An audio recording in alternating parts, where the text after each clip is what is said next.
मोजाङैनो दङ ना सबे ভালে আছে सबे এবার जोर से কোক জেপি নাড্ডাজি জিন্দাবাদ জেপি নাড্ডাজি জিন্দাবাদ নরেন্দ্র মোদি জিন্দাবাদ নরেন্দ্র মোদি জিন্দাবাদ ভবেশ কলিতা জিন্দাবাদ ভবেশ কলিতা জিন্দাবাদ অতুল বরা জিন্দাবাদ অতুল বরা জিন্দাবাদ धन्यवाद।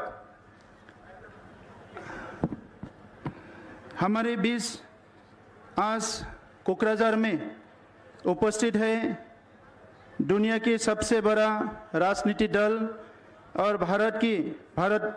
भारतीय जनता पार्टी की नेशनल प्रेसिडेंट, भारत की एक शक्तिशाली नेता जेपी नड्डा जी। मैं पहले कोकराझार में नड्डा जी को स्वागत करता हूं। हमारे बीच में है भारतीय जनता पार्टी की स्टेट प्रेसिडेंट कलिता जी, भवेश कलिता जी को भी मैं स्वागत करता हूं। असम गण परिषद की वाइस प्रेसिडेंट रमेंद्र नारायण कलिता जी हमारे साथ है, मैं उनको भी स्वागत करता हूं। हमारे एक वरिष्ठ नेता मंत्री अशोक सिंघल जी हमारे बीच में है, मैं इनको स्वागत करता हूं। हमारे साथ हमारे एक वरिष्ठ नेता उर्खौगोरा ब्रह्म जी असम के कैबिनेट मिनिस्टर हमारे बीच में है, मैं उनको भी स्वागत करता हूं। स्टीयरिंग कमेटी की प्रेसिडेंट हेमेंद्र नाथ ब्रह्म जी है, मैं इनको भी स्वागत करता हूं। हमारे बीच में असम के एक वरिष्ठ नेता हमारे सबके दादा चंद्रमोहन पटवारी जी हमारे बीच में है, मैं इनको भी स्वागत करता हूं। और आज मंच पर बीजेपी, एजीपी और यूपीपीएल के हमारे नेतागण उपस्थित है, मैं सबको स्वागत करता हूं। और आज कोकराझार ये शांति नगरी में जो हमारे माताएं, बहनें, भाई सब लोग आए हैं आज ये सभा में, मैं सबको स्वागत करता हूं। पहले मैं रंगजाली बैसागु, बिसुआ और बिहू की शुभकामना मैं आपको हमारी तरफ से देता हूं।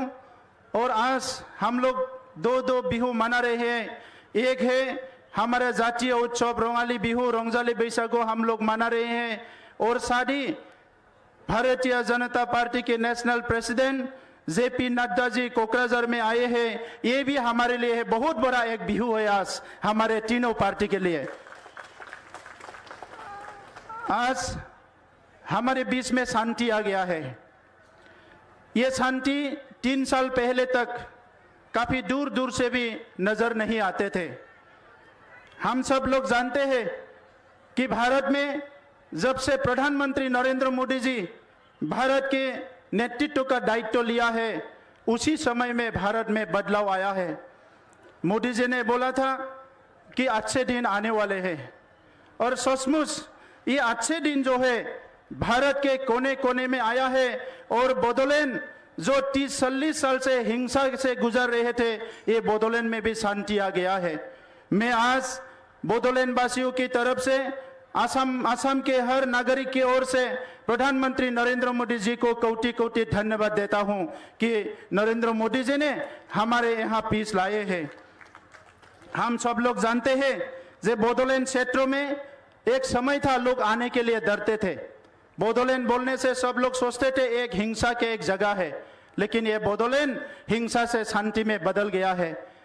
हमारे देश में बहुत नेता आए हैं और गए हैं, लेकिन जो निर्णय लेने का क्षमता सब नेता में नहीं है। आज भारत में हम लोग को ऐसा नेता मिला है, प्रधानमंत्री नरेंद्र मोदी जी, गृह मंत्री अमित शाह जी, जेपी नड्डा जी, ये हमारा नेतृत्व ने आज निर्णय लेने का क्षमता रखता है। इसीलिए कश्मीर में शांति आया है, पूर्वोत्तर में भी शांति आया है। आज हम सब लोग इतने खुश है कि हमारे जो नेता है, आज़ादी के बाद ऐसे नेता हम लोग को मिला है जो लोग गरीब के लिए हर समय सोचते हैं, गरीब को कैसे आगे लेके जाना है, इनका शिक्षा, इनका सामाजिक परिस्थिति, इनका अर्थव्यवस्था सबके बारे में सोचते हैं। आज गांव-गांव में पानी आ गया है, गांव-गांव में स्कूल अच्छे हो गए हैं, हर वर्ग के लोग के लिए आज सोचते हैं। और उसके साथ ही हमारे देश को विकसित देश बनाने का, हमारे देश को विश्व गुरु बनाने का, आत्मनिर्भरशील भारत बनाने का भी एक सपना हम लोग को दिया है। आज ऐसे नेता हम लोग को मिला है, ना पहले कभी था ना कोई आया। हम ऐसा नेता मिला है जो आज गारंटी देते हैं कि मैं ये काम करूंगा तो वो करते हैं, वो है नरेंद्र मोदी जी। तो इसीलिए आज हम सब लोग ये दिन, जो शांति का जो दिन एक समय हम लोग दिखाई दे रहा है, उसको हमेशा के लिए हमारे यहाँ हम लोग चाहते हैं। और उसके लिए थर्ड टाइम के लिए प्रधानमंत्री नरेंद्र मोदी जी हमारे भारत के प्रधानमंत्री होने जा रहा है और उनको कृतज्ञता के स्वरूप में कोकराझार में आज हमारा जो उम्मीदवार है, हमारा जो कैंडिडेट है जयंत बसुमतारी जी को बहुत ज्यादा मतदान करके हम जिताने वाले हैं। हमारे ये लोग ये तय किया है। आज हम लोग बहुत खुश हैं। हमारे मुख्यमंत्री जी ने डॉक्टर हिमंत बिश्व शर्मा जी आसाम के दायित्व लेने के बाद आसाम में इतना अच्छा इंफ्रास्ट्रक्चर आने लगे हैं, आसाम के स्कूल अच्छे बन गए हैं, आसाम के हर वर्ग के लोगों के लिए कुछ ना कुछ योजना यहाँ शुरू हो गया है। हम लोग कभी नहीं सोचे थे, जो कभी नहीं सोचा था वो भी अभी आसाम में होने लगा है। इसीलिए सब लोग बहुत खुश है जो आज की आसाम, पहले जो कांग्रेस के टाइम का आसाम था वो आसाम आज नहीं है। कांग्रेस के समय में यहाँ हिंसा होते थे, कम्युनल दंगा होते थे, लोगों के बीच में विश्वास प्यार नहीं था। आज लोगों के बीच में विश्वास है। तीन उद्देश्यों लेके, 3 एजेंडा लेके हमने काउंसिल में सरकार बनाए थे, यूपीपीएल और बीजेपी। हमारा पहला एजेंडा था बीटीआर में शांति लाना है। आज बीटीआर में 100% शांति आ गया है। हमारा एजेंडा था बीटीआर में सबको सुरक्षा मिलना है। आज बीटीआर में 100% सुरक्षा लोगों को मिल गया है। तीसरा था हर समुदाय के बीच में एक अच्छा रिलेशन, एक अच्छा संपर्क होना चाहिए, वो आज हमारे बीच में है। यूनिटी हमारे बीच में आ गया है। डेवलपमेंट मोदी जी कर रहा है, डेवलपमेंट डॉक्टर हिमंत बिश्व शर्मा जी कर रहे हैं, डेवलपमेंट अभी गांव-गांव में आ रहे हैं। इसलिए आज हमने ये तय किया है, यहाँ के जनता ने तैयार किया है। इस बार एनडीए के जो उम्मीदवार है, कैंडिडेट है, दोरोंग उदालगुरी में दिलीप सोइकिया जी, कोकराझार में जयंत बसुमतारी जी, बोरपेटा में फणिभूषण चौधरी जी, और जहां जहां बीजेपी का कैंडिडेट है सबको जिताने के लिए आसाम के लोगों ने तैयार किया है। मैं ज्यादा समय लेना नहीं चाहूंगा।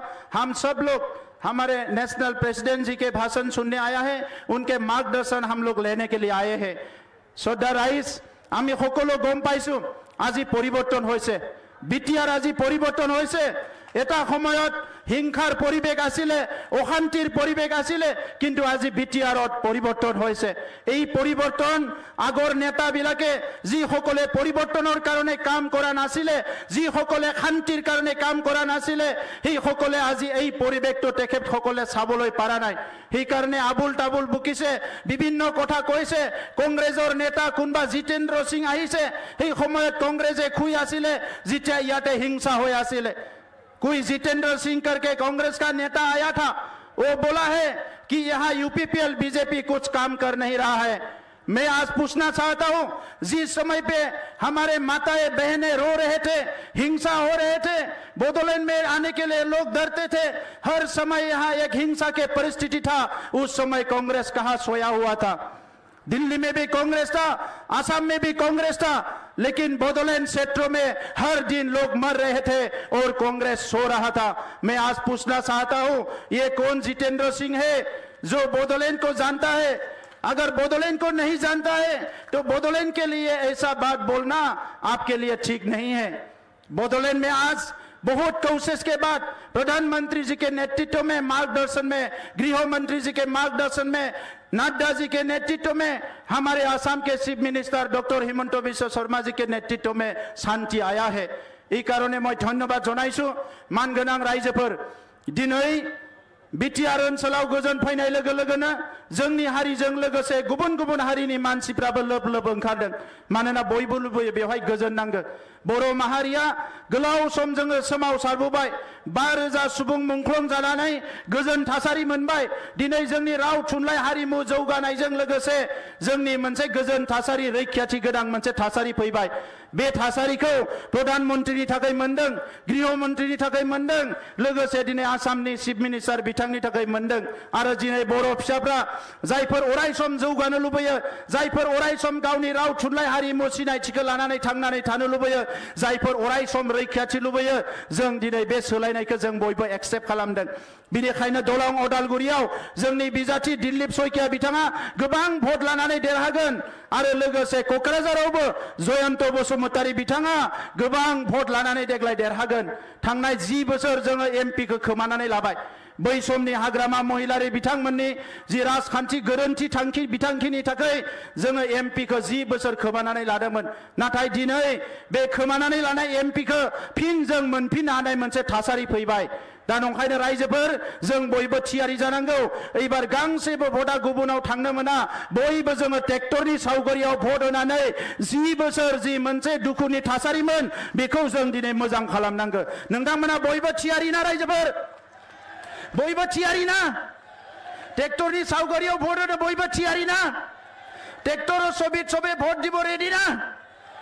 তো সবে মোর লগত কক একদম প্রচন্ড আওয়াজত প্রধান নরেন্দ্র মোদীজি জিন্দাবাদ, নরেন্দ্র মোদীজি জিন্দাবাদ, জেপি নাড্ডা জিন্দাবাদ, জেপি নাড্ডা জিন্দাবাদ, ভারত মাতা কি, ভারত মাতা কি।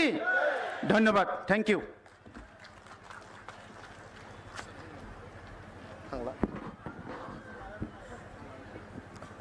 और हम लोग इंतज़ार नहीं करेंगे। सब लोगों को मैं अनुरोध करता हूं, जोरदार एक बार हाथ ताली लगाइए। हमारे पृथ्वी के सबसे बड़े जो राजनीतिक दल के सभापति जगत प्रकाश नड्डा जी यहाँ पे उपस्थित है, तो मैं अनुरोध करना चाहूँगा उनको, हमारे जो हज़ारों यहाँ के तादाद में आए हैं बोडोलैंड वासी, उनको संबोधित करें। Thank you so much, JP Nadda ji, for being here. We request you to deliver your speech now. Thank you. सभी लोग बोलेंगे भारत माता की, भारत माता की, भारत माता की। आज के इस विशाल जनसभा में मंच पर उपस्थित हमारे बहुत ही प्रिय नेता और मित्र और हमारे बीटीआर के चीफ एग्जीक्यूटिव मेंबर और यूपीपीएल के चेयरमैन श्री प्रमोद बोरो जी, हमारे प्रदेश के जुझारू भारतीय जनता पार्टी के अध्यक्ष श्री भवेश कलिता जी, हमारे अशोक सिंगल जी, यूजी ब्रह्मा जी, हमारे बहुत ही प्रिय प्रत्याशी जयंतो बसुमतारी जी, हमारे करना मोहन रॉय जी, नारायण डेका जी, श्री लॉरेंस इस्लारी जी एमएलए, हेमेंद्र नाथ ब्रह्मा जी, अजय रॉय जी, कविता जी, प्रतिभा ब्रह्मा जी, गौतम दास जी, राजकुमार जी और नरेंद्र नारायण कलिता जी, सम्मानित मंच और इतनी बड़ी संख्या में एकत्र आए देवी और सज्जनों और मेरे युवा साथी और मीडिया के मेरे साथी, प्रिंट मीडिया और इलेक्ट्रॉनिक मीडिया के मेरे साथी, मैं जब आ रहा था तो देख रहा था कि जितने लोग इस सभा स्थल में हैं, इससे ज्यादा लोग सभा स्थल से बाहर भी हैं। उन सब का भी मैं अभिनंदन करता हूं, स्वागत करता हूं। ये आपकी संख्या, ये आपका जोश, ये आपका उमंग, ये आपकी उत्साह, ये मुझे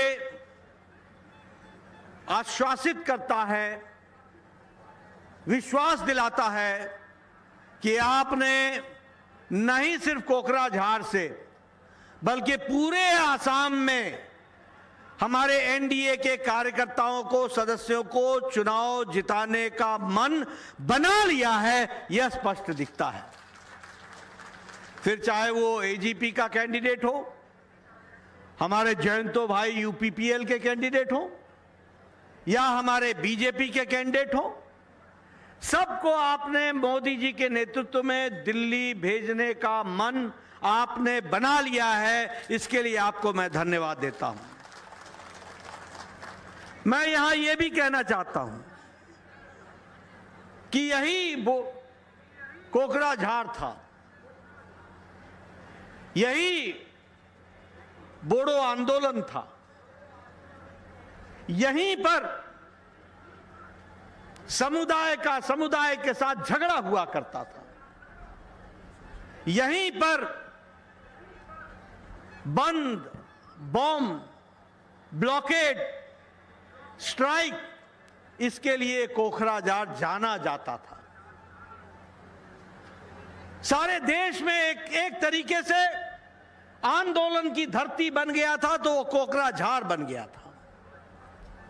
और कांग्रेस मूक दर्शक भी थी और एक तरीके से भाई को भाई से लड़ाने में आपका योगदान भी था। वो लड़ाने का काम करती थी। लेकिन जैसा कि प्रमोद भाई ने कहा कि मोदी जी जैसा सक्षम नेतृत्व, निर्णय लेने वाला नेतृत्व, और अमित शाह जैसा चीजों को बारीकियों से जमीन पर उतारने वाले गृह मंत्री ने आपके यहां बोडो शांति, बोडो पीस अकॉर्ड, इसको साइन करके, हस्ताक्षर करके 27 तारीख को, जनवरी को 2020 में यहां बोडो भूमि पर शांति लाने का काम किया। तो मोदी जी के नेतृत्व ने किया, इसको हमको ध्यान में रखना चाहिए।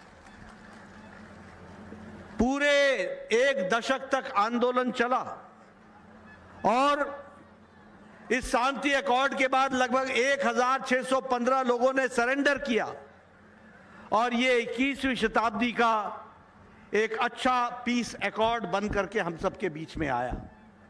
मैं उसके लिए यूपीपीएल के नेताओं को भी बधाई देता हूं, प्रमोद बोरो जी को धन्यवाद देता हूं, जिन्होंने एक सक्रिय भूमिका अदा की और एक सकारात्मक पॉजिटिव रोल, जिसके आज ये हंसता खेलता उल्लास के साथ हम बिहार के लोगों को देख रहे हैं। इसके लिए आपको मैं बधाई देना चाहता हूं। अभी हम बिहू का पर्व भी मना रहे हैं, मैं उसके लिए भी आपको बधाई देना चाहता हूं। लेकिन यह बिहू पर्व तब मन रहा है जब बोडोलैंड टेरिटोरियल रीजन बन चुका है और हमारे चीफ एग्जीक्यूटिव मेंबर विराजमान हैं, हमारे एग्जीक्यूटिव मेंबर्स विराजमान हैं, और कुल मिलाकर के मोदी जी ने इस इलाके के लिए, बोडोलैंड पीस अकॉर्ड के लिए 1500 करोड़ रुपए देने का निर्णय किया और उसके दृष्टि से इस इलाके के विकास को आगे बढ़ाने का काम किया। और उसी के साथ साथ फिर चाहे संतोष ट्रॉफी हो, चाहे दुरोन ट्रॉफी हो, ये बोडोलैंड के साथ जोड़ने का काम किसी ने किया तो केंद्र सरकार ने किया। आज मुझे खुशी है कि लगभग कुल मिलाकर के 70% का इलाका नॉर्थ ईस्ट का arm forces special protection act से निकल चुका है, एएफएसपीए से निकल चुका है। कभी सोचा था? मैं पत्रकार मित्रों से कहना चाहूंगा कि इन बातों को उजागर करना चाहिए। अगर अंधेरा समझ में ना आएगा तो उजाले का महत्व तो नहीं समझ में आएगा। अगर बुरे दिन याद नहीं रखोगे तो अच्छे दिन का महत्व तो समझ में नहीं आएगा। आप डिमांड करते थे आफ्सपा हटाओ, आफ्सपा हटाओ, एएफएसपीए हटाओ। आज 70% से ज्यादा त्रिपुरा में, मिजोरम में, मेघालय में, अरुणाचल प्रदेश में, असम में एएफएसपीए हटा दिया गया है। इसको हमको ध्यान में रखना चाहिए। कांग्रेस के नेता भी बता रहे थे, प्रमोद जी, कि वो आए थे, उन्होंने कुछ यहां चर्चा की है। क्या था कांग्रेस की नीति? आपको अकेलेपन में रखो, आइसोलेट रखो, आपको अंधकार में रखो, आपको इग्नोरेंस में रखो, आपको इग्नोरेंस के साथ साथ आपको अलग थलग रखो। आपको जोड़ने का काम किसी ने किया तो वो एनडीए की सरकार, मोदी सरकार और हेमंत बिस्वा शर्मा की सरकार ने किया। यह हमको ध्यान में रखना चाहिए। आपके ध्यान में होगा, आज से 10 साल पहले आप दिल्ली जब जाते थे तो आपसे लोग पूछते थे कि कौन से देश से आए हो। पूछते थे कि नहीं पूछते थे? चर्चा करते थे कि नहीं करते थे? आज आपका इंटीग्रेशन, आपको जुड़ाव, अब पहले क्या था? पहले दिल्ली दूर थी और आप दिल से भी दूर थे। आज मोदी जी के नेतृत्व में न दिल्ली दूर है, न आप दिल से दूर हो, आप हमारे नजदीक हो। इसको हमको समझना चाहिए और इसको अगर जानना हो तो आपको जान करके खुशी भी होगी कि नॉर्थ ईस्ट में प्रधानमंत्री मोदी जी 70 बार आए हैं। 70 टाइम्स, 10 साल में 70 times. All the prime ministers together has not taken 70 visits as much as प्रधानमंत्री मोदी जी अकेले 70 बार आए हैं। ये आपकी मुख्य मेन स्ट्रीमिंग हुई है। आपको जानकर खुशी होगी कि पिछले 10 सालों में लगभग 680 बार, 680 टाइम्स हमारे यूनियन मिनिस्टर्स नॉर्थ ईस्ट में आए हैं और उन्होंने चक्कर लगाया है। आपको जानकर खुशी होगी, मोदी जी ने नॉर्थ ईस्ट को मेन स्ट्रीम में लाने के लिए अष्टलक्ष्मी कहा। आधार क्या थे? सबसे पहला शांति। जो बोडोलैंड, जो कोकराझार में आई, वो शांति लाने का काम किया। दूसरा था कि हाइड्रो पावर जनरेशन। तीसरा टूरिज्म। चौथा 5G कनेक्टिविटी। पांचवा कल्चर, आपका कल्चर, बिहू कल्चर, इसको संभाल करके रखना, इसको आगे बढ़ाना। Natural farming, organic farming, sports बढ़ रहे हैं। जैसा मैंने बताया कि आज इस इलाके में 71% नॉर्थ ईस्ट में इंसर्जेंसी खत्म हो गई है। 60% से ज्यादा इंसर्जेंट जो हमारे अटैक हैं वो खत्म हो गए हैं और 82% से ज्यादा सिविलियन डेथ्स खत्म हो गई हैं, नहीं हो रही हैं। यह आज शांति का हमने ढाल देखा है। और इसके साथ साथ इस इलाके के, नॉर्थ ईस्ट के इलाके के लिए 5 लाख करोड़ रुपए पिछले 5 सालों में खर्च हुआ। 5 लाख करोड़ रुपए, यह भी हमको ध्यान में रखना चाहिए। प्रधानमंत्री मोदी जी ने नॉर्थ ईस्ट के प्रति अपनी नीति को बदला। Act east, look east. पूर्व की तरफ देखो। अगर पूर्व का हिस्सा कमजोर रहेगा, अगर देश का बायां हाथ कमजोर रहेगा तो शरीर कमजोर रहेगा। अगर भारत माता कमजोर होगी तो देश कमजोर होगा। और इसीलिए उन्होंने कहा कि पूर्वी इलाके को विकास के साथ और आगे बढ़ाना पड़ेगा। इसलिए कहा लुक ईस्ट, एक्ट ईस्ट। साथ में कहा act first and act fast. तेजी से काम करो और पहले काम करो। इस तरीके से बढ़ाने का काम किया और उसी तरीके से हीरा को भी आगे बढ़ाया। हीरा मतलब एच फॉर हाईवेज। आज लगभग 9 सालों में 6000 किलोमीटर नेशनल हाईवे बनी है और उसी तरीके से लगभग 3 लाख करोड़ रुपए सिर्फ नेशनल हाईवे के प्रोजेक्ट्स में नॉर्थ ईस्ट में खर्च हुआ। इंटरनेट, एच और आई इंटरनेट। आज 6000 गांवों को जोड़ दिया गया है ऑप्टिकल फाइबर से। कभी सोचा था कि ऑप्टिकल फाइबर से हमारे गांव जुड़ेंगे? आज 6000 गांव जोड़ दिए गए। रेलवे का बजट आसाम का 4 गुना बढ़ा दिया गया है और एयरवेज में 8 एयरपोर्ट नॉर्थ ईस्ट में बने हैं पिछले 5 सालों में, जिसमें से 3 एयरपोर्ट असम में बने ताकि हम एयर कनेक्टिविटी को बढ़ा सकें। और इसी तरीके से उन्नति में उत्तर पूर्व ट्रांसफॉर्मेशन और उसके साथ साथ इंडस्ट्रियलाइजेशन की स्कीम को आगे बढ़ाया है और उसमें लगभग 10,000 करोड़ रुपए खर्च किए जा रहे हैं। ट्राइबल्स के लिए विशेष स्थान बनाया गया और जनजातीय गौरव दिवस भी मनाया गया और 10 ट्राइबल फाइटर्स जो फ्रीडम फाइटर्स थे उनके ऊपर म्यूजियम भी बनाने का तय किया गया है सारे देश में। और 2 ट्राइबल म्यूजियम्स नॉर्थ ईस्ट में बनेंगे ताकि हमारे आदिवासी भाई, हमारे ट्राइबल्स जिन्होंने देश के एकता अखंडता के लिए योगदान किया है, उनको लोग पहचान सके, जान सके और देश को पता चले कि उनका क्या योगदान है। इस प्रकार से काम को आगे बढ़ाया है और उसी तरीके से 400 एकलव्य विद्यालय बनाए जा रहे हैं, 400 एकलव्य विद्यालय।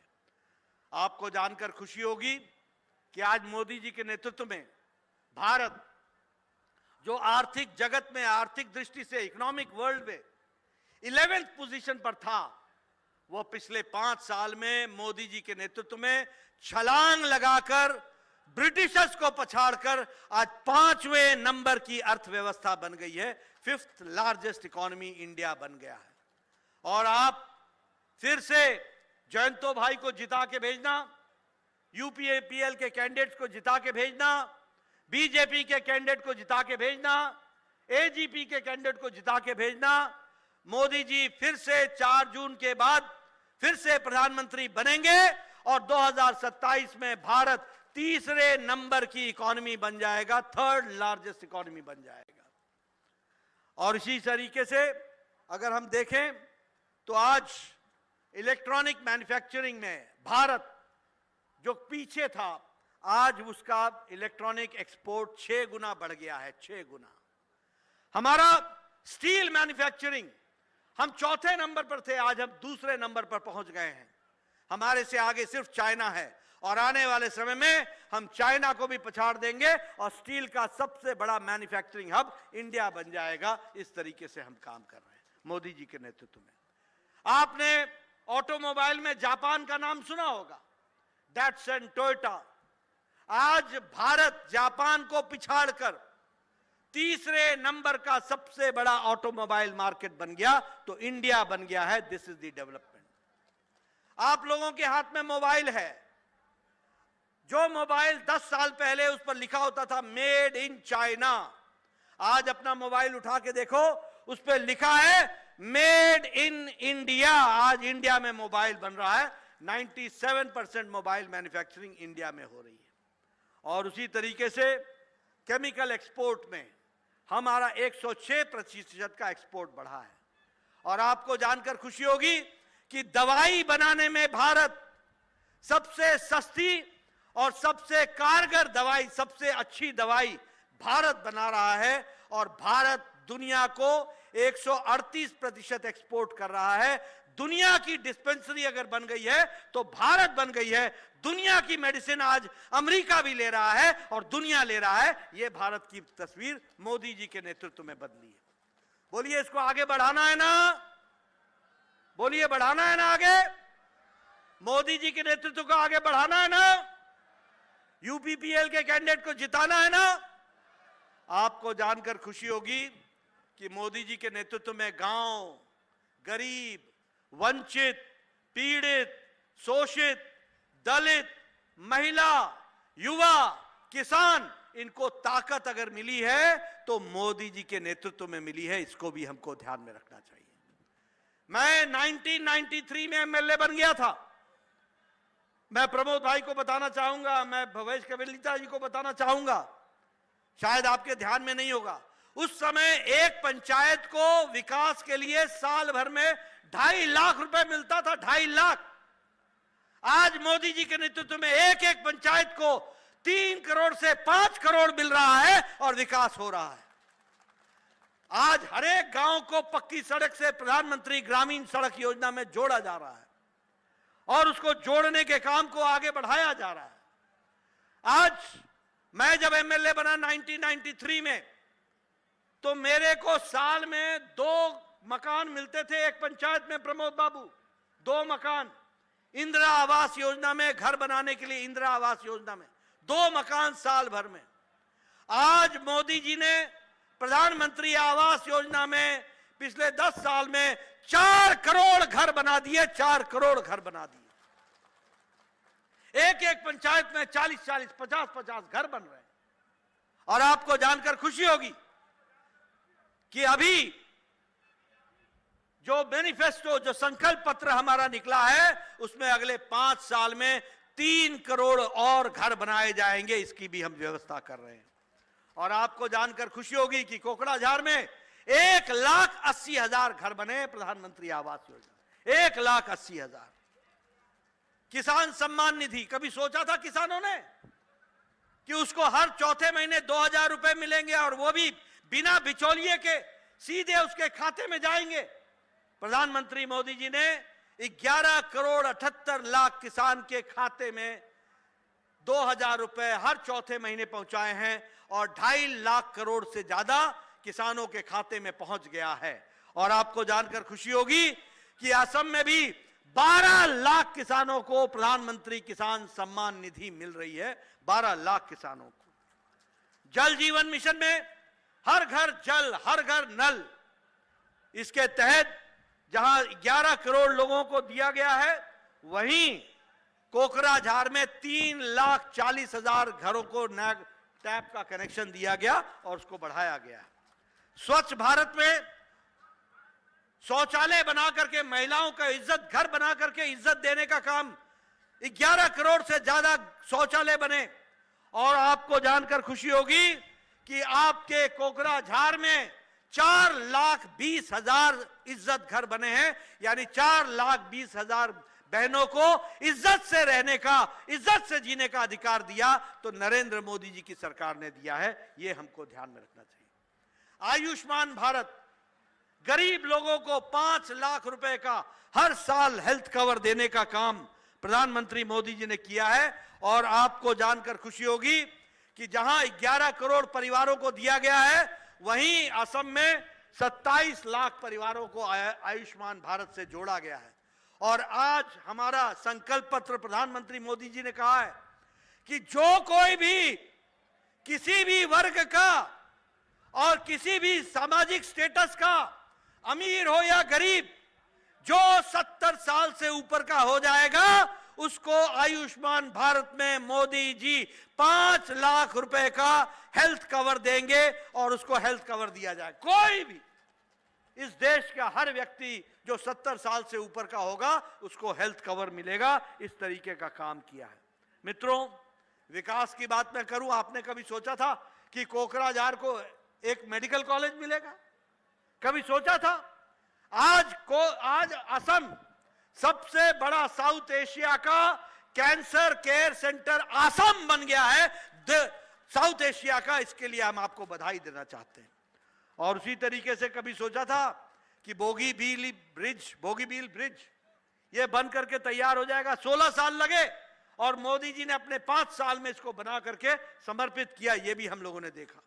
उसी तरीके से जो भूपेन हजारिका सेतु, ये 2003 का प्रोजेक्ट था, जिसको 2017 में प्रधानमंत्री जी ने कवर कर लिया। नेशनल हाईवेज 2,500 किलोमीटर का काम चल रहा है। अभी अमृत भारत में आपको जानकर खुशी होगी कि 50 रेलवे स्टेशन असम के, उनको नया किया जा रहा है। आपको एयरपोर्ट और रेलवे स्टेशन में अब फर्क नहीं समझ में आएगा, इतना विकास किया जाएगा। 50 रेलवे स्टेशन को डेवलप किया जा रहा है और इसी तरीके से विकास की नई कहानियां लिखी जा रही हैं। मित्रों, मैंने आपके सामने, अगर मैं कल्याण के काम को गिनाने लगूं तो शायद शाम हो जाएगी, मेरी गाथा समाप्त नहीं होगी। इतने काम 10 साल में हुए। लेकिन मैं एक बात जरूर कहना चाहता हूं कि यहां जब हम लड़ाई लड़ रहे हैं तो किससे लड़ रहे हैं? हम उनसे लड़ रहे हैं जिनको आपसे कोई लेना देना नहीं है। उनको 2 ही बातों से लेना देना है। मोदी जी कहते हैं भ्रष्टाचार हटाओ। क्या बोलते हैं मोदी जी? भ्रष्टाचार हटाओ। और वो कहते हैं भ्रष्टाचारियों को बचाओ। ये अंतर है। मोदी जी ने लाल किले के प्राचीर से कहा कि हम भ्रष्टाचारियों के खिलाफ सख्त कार्रवाई करेंगे, और ये लोग प्रधानमंत्री मोदी जी को यह बताना चाहते हैं कि किस तरीके से यह भ्रष्टाचारियों का बचाव का जमावड़ा बना है। ये बचाने वाले लोग एक साथ इकट्ठे आकर के पार्टी में इकट्ठे हुए। और ऐसे में मैं एक ही बात कहूंगा कि एक तरफ भ्रष्टाचारी लोग हैं और अपने परिवार को बचाने वाले लोग हैं, और एक तरफ विकास के दृष्टि से आगे बढ़ने वाला मोदी जी का नेतृत्व है। मैं आपको बताना चाहता हूं, आप बताइए, कांग्रेस ने पनडुब्बी घोटाला किया था कि नहीं किया था? पनडुब्बी घोटाला किया था कि नहीं किया था? कोयला घोटाला किया था कि नहीं किया था? चीनी घोटाला किया था कि नहीं किया था? ऑगस्टा वेस्टलैंड का घोटाला किया था कि नहीं किया था? कौन सा घोटाला इन्होंने छोड़ा? कोयला जमीन से निकलता है, पाताल में घोटाला कर दिया। 5G का घोटाला अंतरिक्ष में घोटाला कर दिया। आकाश गगन में ऑगस्टा वेस्टलैंड का घोटाला कर दिया। समुद्र में पनडुब्बी घोटाला कर लिया। चारों लोक में घोटाला ही घोटाला कांग्रेस पार्टी ने किया। आप बताइए, अखिलेश लैपटॉप घोटाले में फंसा है कि नहीं फंसा है? आप बताइए, अखिलेश गोमती रिवर फ्रंट के घोटाले में फंसा है कि नहीं फंसा है? आप बताइए कि अखिलेश अलकतरा घोटाले में फंसा है कि नहीं फंसा है? आप बताइए, लालू यादव चारा घोटाला में फंसा है कि नहीं फंसा है? जमीन के बदले नौकरी में फंसा है कि नहीं फंसा है? और उसके साथ साथ चावल घोटाला में फंसा है कि नहीं फंसा है? आप बताइए, ममता आपके पड़ोस में टीचर की भर्ती में उनके मंत्री घोटाले में फंसे हैं कि नहीं फंसे हैं? आप बताइए, उनके मंत्री जेल में हैं कि नहीं है? आप बताइए, डीएमके का उदयनिधि मिस्टर स्टालिन 1.32 लाख करोड़ की संपत्ति, अपनी आय से ज्यादा संपत्ति है कि नहीं है? आप बताइए, ये केसीआर, केटीआर, कविता शराब घोटाले में फंसे हैं कि नहीं फंसे हैं? ये सब लोग फंसे हुए हैं और ये सब अपने परिवार को बचा रहे हैं। आप बताइए, मैं जानना चाहूंगा, राहुल गांधी बेल पर है कि नहीं है? सोनिया गांधी बेल पर है कि नहीं है? आप बताइए, पी चिदम्बरम बेल पर है कि नहीं है? कार्तिक चिदम्बरम बेल पर है कि नहीं है? लालू यादव बेल पर है कि नहीं है? संजय सिंह बेल पर है कि नहीं है? डीएमके के नेता बेल पर है कि नहीं है? टीएमसी के नेता बेल पर है कि नहीं है? आप बताइए, अरविंद केजरीवाल शराब घोटाले में जेल में है कि नहीं है? आप बताइए, मनीष सिसोदिया जेल में है कि नहीं है? आप बताइए, सत्येंद्र जैन जेल में है कि नहीं है? आप बताइए, आपके नजदीक में झारखंड का पूर्व मुख्यमंत्री हेमंत सोरेन जेल में है कि नहीं है? आप बताइए, समाजवादी पार्टी का नेता आजम खान जेल में है कि नहीं है? आप बताइए, टीएमसी के मंत्री जेल में है कि नहीं है? आप बताइए, ये हमारे डीएमके के नेता और मंत्री जेल में है कि नहीं है? ये सारे लोग या तो आधे बेल पर हैं या आधे जेल में हैं, और ये आपके सामने, इनको आपसे कोई लेना देना नहीं है। ये कोई विकास की बात नहीं कर रहे हैं, ये छल करने के लिए आते हैं, आपका वोट बटोरने की कोशिश करते हैं। लेकिन आप सब इतने जागरूक हैं कि आप मोदी जी के साथ खड़े हैं, सारा देश खड़ा है, और इसलिए इस बार फिर मोदी सरकार, और इस बार 400 पार, इस बात को लेकर के हम चले हैं। बोलिए, आपका समर्थन मिलेगा ना? आपका समर्थन मिलेगा ना? मैं इधर से सुनना चाहता हूं, जयंतों को जिता के भेजोगे ना? आप जयंतों को जिता के भेजोगे ना? 400 पार होगा ना? फिर इस बार मोदी सरकार होगा ना? आप लोग बीजेपी, यूपीपीएल और एजीपी को जिता के भेजेंगे ना? बहुत बहुत धन्यवाद। जय भारत, जय असम।